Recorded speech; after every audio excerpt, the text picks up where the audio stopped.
Sauce जो है वो इसके अंदर हम ऐड कर रहे हैं। जैसे ही हम वाइट सॉस जो इसमें ऐड करेंगे, उसके अंदर हम क्या मिलाएंगे वो भी मैं आप लोगों को बता देती हूँ। जैसे ही हमने इसमें वाइट सॉस जो है वो मिक्स कर दिया है, अब उसके अंदर मैं आप लोगों को बताती हूँ कि मैं इसमें क्या ऐड कर रही हूँ। एक चुटकी ऑरिगेनो यानी एक पिंच जो है वो ऑरिगेनो की मैंने ऐड कर दी है। सलाद भी इसमें ले रही हूँ हस्बे ज़रूरत, जो भी मुझे ज़रूरत पड़ती है।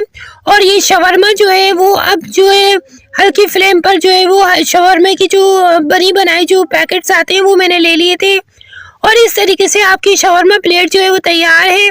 आप कहीं पर भी जाएं, झटपट शवरमा आपका तैयार है और इस तरीके से आप आसानी के साथ घर पर जो है वो शवरमा बना सकते हैं।